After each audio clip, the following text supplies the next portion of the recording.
Akkam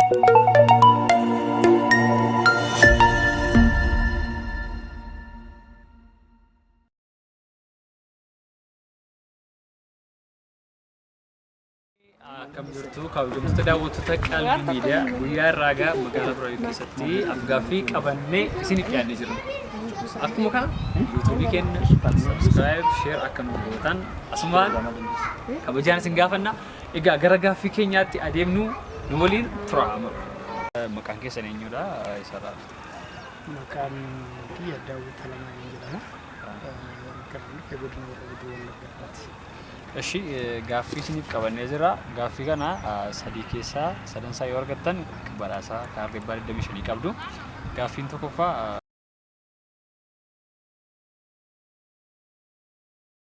akkas jedha. Beellada manaa keessaa beelladni luka ishee arfan al tokkotti arguu dandeessu beellada manaa isa kami?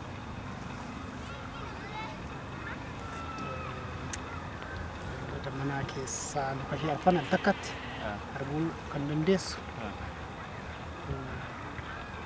re'eedha ta'a.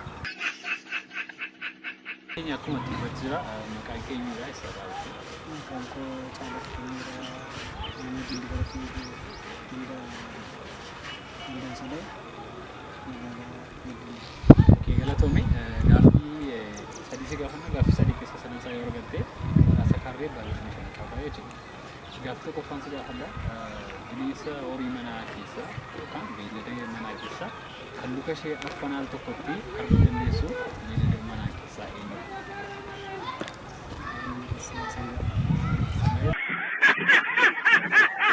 Gaaffii keenya gaafannu guddaa sagalateeffannaa maqaan keenyudha isa laatee. Maqaan koo Gazaanyi Turaati.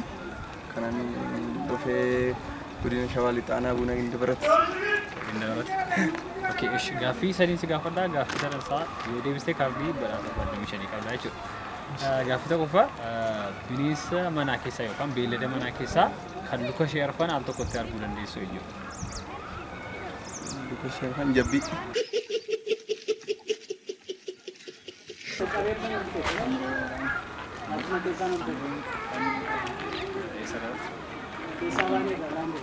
Gaaffii sadii si gaafadha. Gaaffii sadansaa keessaa sadii yoo argatte badhaasa kaardii 25 qabda. Gaafichatti yaaduu jechuudha. Beellada manaa keessaa al tokkotti luka ishee arfan arguu kan dandeessu eenyu? Al tokkotti ija isheedhaanii luka ishee arfan arguu kan dandeessu.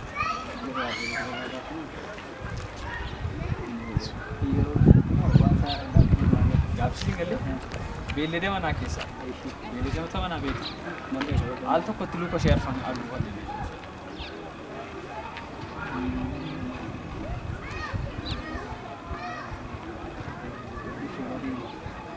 Horiidhuma.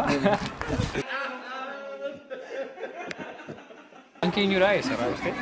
Iyyaasuu Gaaddisaa jedhama. Jiraata magaalaa. Eshi gaaffii sadii si gaafadha.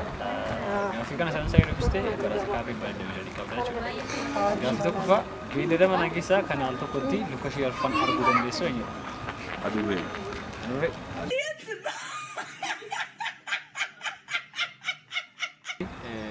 Gaaffii itti aanutti hin darbaa. Gaaffii itti aanutti hin darbaa. Gaaffiin itti aanu akkas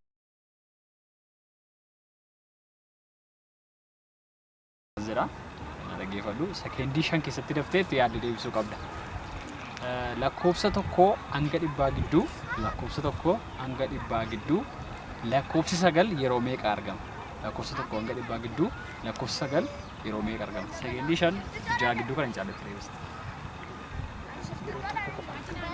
Lakkoofsa 9 yeroo tokko qofa argama. Gaaffii lammaffaa taasisuuf darbaa. Gaaffii lammaffaa kana sekeendii 6 yookaan 7 kan hin caalle gidduutti naa deebista. Lakkoofsa tokko hanga dhibbaa gidduu lakkoofsa 9 yeroo meeqa argama? Lakkoofsa tokko hanga dhibbaa gidduu lakkoofsa 9 yeroo meeqa argama?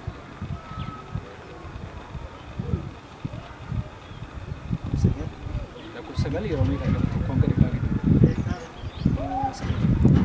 Yeroo 9 argama ishee. Sirriitti dhaggeeffadhu. Sekeendii muraasa gidduutti daftee naa deebisuu qabda jechuudha. Lakkoofsa tokko hanga dhibbaa gidduu lakkoofsa tokko hanga dhibbaa gidduu lakkoofsa 9 yeroo meeqa argama? Lakkoofsa tokko hanga dhibbaa gidduu lakkoofsa 9 yeroo meeqa argama? yeroo digdama. Lakkoofsa tokko hanga dhibbaa gidduu itti yaadii deebistee dhufte lakkoofsa tokko hanga dhibbaa gidduu lakkoofsa sagal yeroo meeqa argama? Ishee gaaffii sadaffaa gaaffii kana itti yaadii deebistaa jechuudha. Sekeendii muraasa keessatti lakkoofsa tokko hanga dhibbaa gidduu lakkoofsa sagal yeroo meeqa argama? Lakkoofsa tokko hanga dhibbaa gidduu lakkoofsa sagal yeroo meeqa argama? Izee kudhan argama.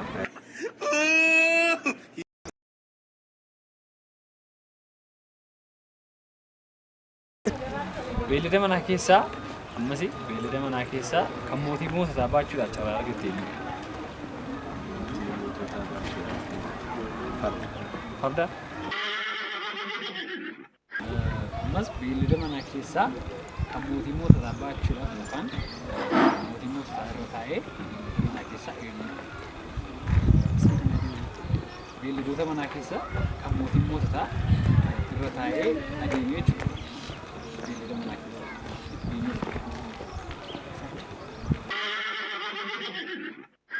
Ishi gaaffii ta'a. Gaaffii isa dhumaa yaada kee fudhannaa.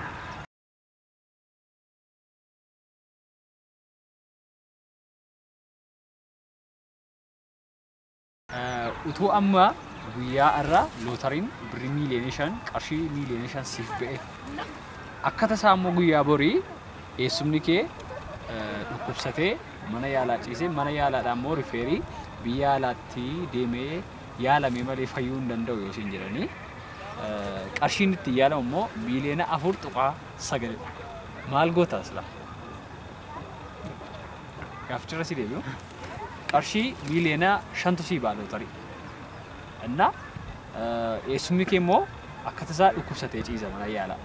Mana yaalaadhaan immoo maal jedhu biyya alaatti deemee yaalamee fayyuu danda'a siin jedhu. Qarshiin barbaachisu immoo miiliyoona 4.9. እና yeroo kana maal goota? Ani egaa kan lubbuun isaatii fayyuyyuu anaaf gammachuudha. Danda barsaa fi jedheetii yaada. Amma qarshiin miiliyoona 5 lootariin siif ba'ee qarshii miiliyoona 5 lootariin siif ba'ee akka tasaa immoo guyyaa borii eessumni kee dhukkubsatee mana yaalaa deeme mana yaalaadhaan immoo yoo biyya alaa deeme malee fayyuu hin danda'u yoo siin jedhan. Eessumni kee kun dhukkubsatee biyya alaa yoo deeme malee fayyuu hin danda'u yoo siin jedhanii fayyuudhaaf immoo qarshii miiliyoona 4.5 barbaachisa. Miiliyoona keenya eega keessa?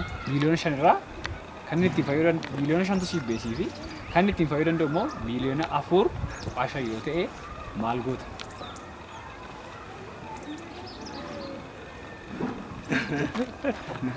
Yaani yoo amma sitti fakkaate. Kan isa gaafate miiliyoona 4.5dha? Kan siif ba'e immoo miiliyoona 5. Kan isa barbaachisa immoo miiliyoona 4.5. Irraa hambifadhee yaalchisa kana.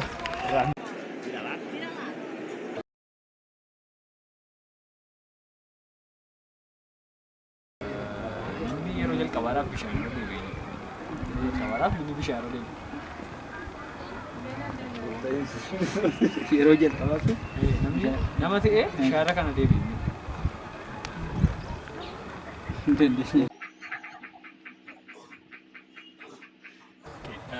Ayyamoo taatee gaaffii keenya wanta ta'eef guddaa galatoomii siin jedha. Gaaffii keenya ayyamoo taatee waan gaaffii keenya ayyamoo taatee galatoomii siin jedha. Waan ayyamoo taatee fi ayyamoo taatee waan nu gaaftamteef guddaa galatoomii. Baay'ee siin deeggartuu. Egaa kabajamtoota daawwattoota keenya qophii keenya irraa akka barattan akkatti bohaartan abdii guddaa qabna. Badhaasa ammatti gaaffii keenya deebisee badhaasa kan argatu hin jiru. Egaa gaaffii keenyaaf deebisaan isinitti hima. Gaaffii keenya ni jalqaba akkas jedha ture. Beellada manaa keessaa al tokkotti luka ishee arfan arguu kan dandeessu eenyudha kan jedhuu fi beellada manaa keessaa harreedha. Yeroo jalqabaadhaa fi namni galaanarra deeme yookaan bishaanirra deeme macaafa qulqulluu keessaa Phexros ergamaa gooftaa keenya Yesuus Kiristoos kan turedha. Akkasumas gaaffiin itti aanu lakkoofsa tokko hanga dhibbaa gidduu lakkoofsa 9 yeroo meeqa argama kan jedhuuf immoo lakkoofsa 9 lakkoofsa tokko hanga dhibbaa gidduutti yeroo 20 argama jechuudha. Akkasumas hara mootii moototaa baachuudhaaf yookaan didda manaa keessaa mootii moototaa baachuudhaaf kan carraa argate akkuma kana harreedha jechuudha. Egaa kabajamtoota daawwattoota hordoftoota keenyaa qophii keenya daawwachuudhaaf waan nu wajjin turtaniif baay'ee isin kabajna. Qalbii miidiyaa subscribe, share, like gochuudhaan akkasiin nu tumsitan abdii guddaa qabna. Galatooma.